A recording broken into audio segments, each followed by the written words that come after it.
అది అందరినీ నిర్లక్ష్యం చేయసాగాడు. ఎంతటి ధనవంతులైనా బలవంతులైనా తన విద్య ముందు బలా దూరేనన్నాడు. అందుకు అలిగింది వైభవలక్ష్మి. అతనికి గుణపాఠం చెప్పదలిచింది. అంతటితో అతని సంపాదన పడిపోయింది, పోయింది. సంపాదించినదంతా ఖర్చయిపోయి చిరిగిన వస్త్రాలతో మిగిలాడతను. అతని దరిద్రం అతనిని సమాజానికి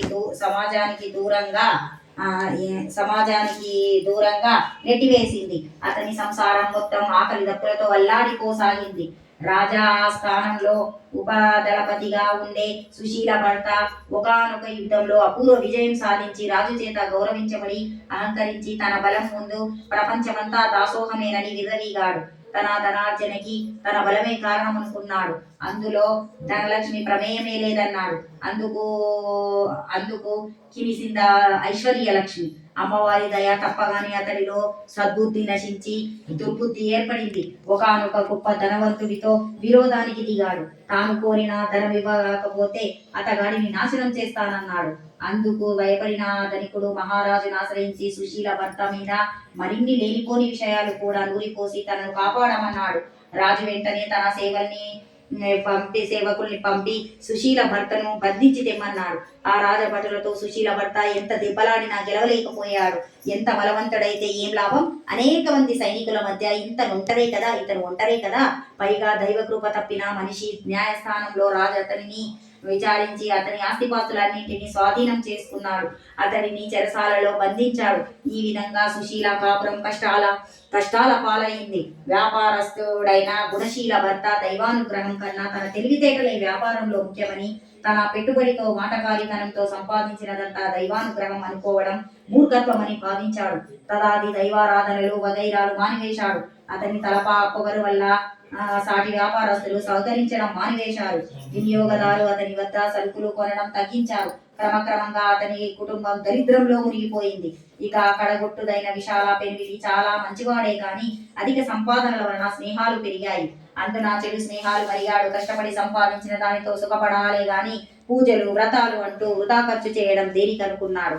అందువల్ల చెడు మిత్రులతో కలిసి దుర్వ్యసనాల పాలయ్యాడు. మద్యపానం, వ్యభిచారం, జూదం మొదలైన వాటిలో కూరుకునిపోయాడు. కడక్కడంగా సంపాదిస్తే కలిమి కలుగుతుంది కానీ క్షణక్షణం ఇలా ఖర్చు పెడితే ఖజానాలైనా నిలవవు కదా. ఆ కారణంగానే అతను దరిద్రుడైపోయాడు. వ్యసనపరంగా అప్పుల పాలైపోయాడు. రుణదాతల పీడ, పేదరికపు బాధ వదులుకోలేని వ్యసనాలతో దుర్మార్గుడై భార్య అయినా ఉండేవాడు. అయినా నలుగురు అక్కా చెల్లెళ్ళు మాత్రం ఏదో నాటికి ఆ జగన్మాత అయిన శ్రీ వైభవలక్ష్మి తమను అనుగ్రహిస్తుందని, తమ భర్తలను మంచి దారిలో పెట్టి తమ పూర్వ వైభవాలను తమకు ప్రసాదిస్తుందని నమ్మేవారు. తాము పస్తులు పడినా పర్వాలేదు, తమ బిడ్డలకైనా రవ్వంత ఆహారాన్ని ప్రసాదించవని పదే పదే ఆ లక్ష్మీదేవిని ప్రార్థించేవారు. లలిత కరుణాకలిత కదా ఆ లక్ష్మీదేవి. ఆ అక్క చెల్లెండ్ర మొరలాలించింది. అయితే ఎంత అవ్యాజానుగ్రహం గల తల్లినైనా దేనిని నిర్వ్యాజ్యంగా ప్రసాదించదు కదా. అందుకే ఒకానొక నాడు ఆ నలుగురు సోదరీమణులు కలిసి తనను ప్రార్థిస్తున్న శుభ సందర్భంలో ఆ ధనలక్ష్మీదేవి ఒక వృద్ధ స్త్రీ రూపంలో వచ్చి వారిని పలకరించి ఇలా చెప్పసాగింది. వైభవలక్ష్మి వ్రతం చేయండి పిల్లలు. మీ భక్తి ప్రపత్తుల్ని చూస్తుంటే నాకు చాలా ఆనందంగా ఉంది. ఏ వైభవలక్ష్మి అనుగ్రహానికై వీరింత విపరీతంగా ఆవేదన పడుతున్నారో ఆ వైభవలక్ష్మి ప్రసాదం అతి త్వరితంగా సిద్ధించే మార్గం చెబుతాను. తక్షణమే మీ అక్కా చెల్లెళ్ళు నలుగురు మీ ఇళ్లలో శ్రీ వైభవలక్ష్మి వ్రతం చేయండి. అవ్వ చెప్పినదంతా విన్న అక్కా చెల్లెళ్ళు అత్యంత ఆనందాతిరేక హృదయులై, అయితే అవ్వ ఇంతకు ఈ వ్రతాన్ని ఎలా చేయాలి? ప్రస్తుతం మేము అత్యంత దారిద్ర్యంలో ఉన్నాం కదా, ఆ వ్రతానికి ఎంత ఖర్చు అవుతుంది ప్రశ్నించారు. అందుకు ఆ వృద్ధ స్వరూపిణి అయిన ధనలక్ష్మీదేవి దయాపూరితమైన దరహాసం చేస్తూ ఇలా చెప్పింది. అమ్మవారు స్వయంగా చెప్పిన శ్రీ వైభవలక్ష్మి వ్రత విధానం ఇదేమీ ఖర్చుతో కూడుకున్న వ్యవహారం కాదు. ఎప్పుడైనా సరే 4 లేక 8 లేక 9 లేక 11 నుండి 21 గురువారాలు కానీ శుక్రవారాలు కానీ ఆచరించాలి. ఈ వ్రతాన్ని గురువారాలు చేసేవాళ్ళు తాము మొక్కుకున్నన్ని వారాలు చేసి ఆఖరి గురువారం నాటి మరునాడొచ్చే శుక్రవారం నాడు ఉద్యాపన చేసుకోవాలి. శుక్రవారాలు చేసుకునేవాళ్ళు ఆఖరి శుక్రవారం నాడే ఉద్యాపన కూడా చేసుకోవాలి.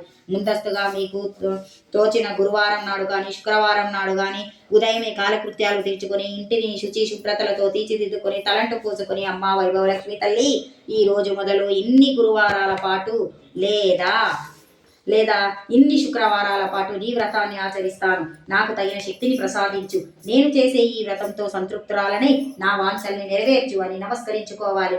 ఆ రోజంతా ఉపవాసం ఉండి ఆ సాయంత్రం సూర్యాస్తమయం తర్వాత పూజ చేయాలి.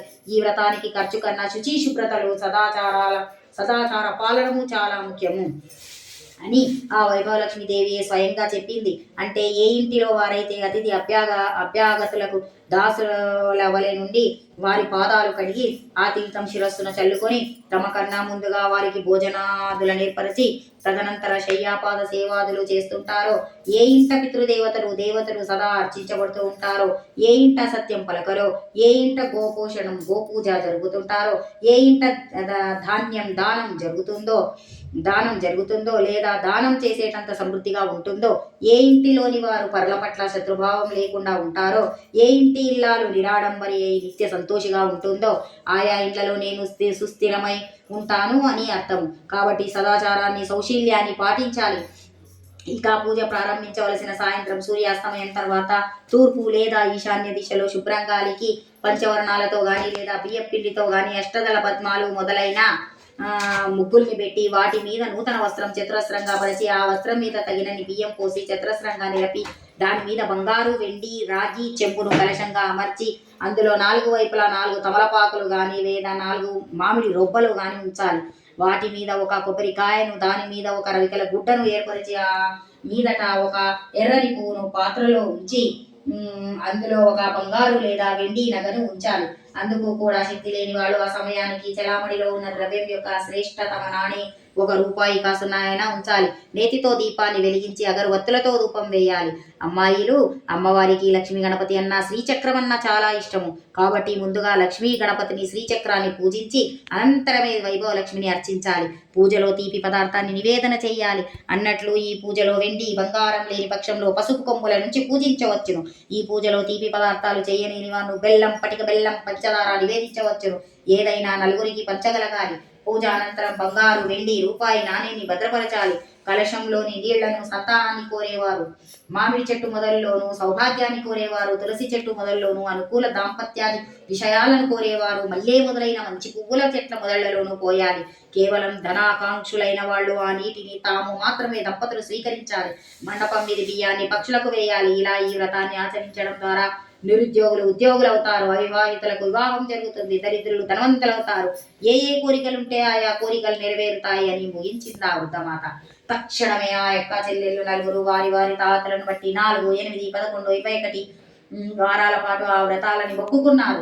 ఆ మరుసటి శుక్రవారమే వ్రతం ఆరంభించారు. నలుగురు కడు పేదవారలై ఉండడం వలన నలుగురు కూడా రాగి కలశాలనే వాడారు. అందరికన్నా అధిక దరిద్రురాలైన శీల అందులో రాగి నాణేన్ని వేసి పూజించింది. సుశీల రూపాయి నాణేన్ని వేసి పూజించింది. గుణశీల తన ఇంటనున్న వెండి నాణేన్ని వైభవలక్ష్మిగా భావించి పూజించింది. కడగొట్టుదైన విశాల తన ముక్కరను బంగారు ముక్కు పుడకను తీసివేసి అదే ధనలక్ష్మిగా ఆరాధించింది. ఎవరే రూపాలలో ఆరాధించిన వారి హృదయంగత భక్తి భావాలనే ప్రధానంగా స్వీకరించే తల్లి ఆ వైభవలక్ష్మి వాళ్ళందరినీ సమానంగానే కరుణించింది.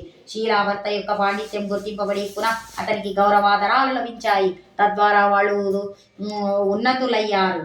సుశీల ఆచరించిన వ్రత ఫలితంగా వారి రాజ్యానికో కృత్రిమ యుద్ధం ఏర్పడింది. ఆ యుద్ధం నిమిత్తం అంతఃపూర్వమే లబ్జ ప్రతిష్ఠుడైన సుశీల భర్తను విడుదల చేసి అతనినే ఉపదళపతిగా అభిషేకించి యుద్ధానికి పంపక తప్పలేదు. రాజుకు ఆ యుద్ధంలో అమ్మవారి దయ వల్ల సుశీల భర్త విజయం సాధించడంతో అతని గత నేరాలన్నీ మన్నించబడి దళపతిగా నియమింపబడ్డాడు. అంతతో సుశీల కుటుంబం బయటపడింది.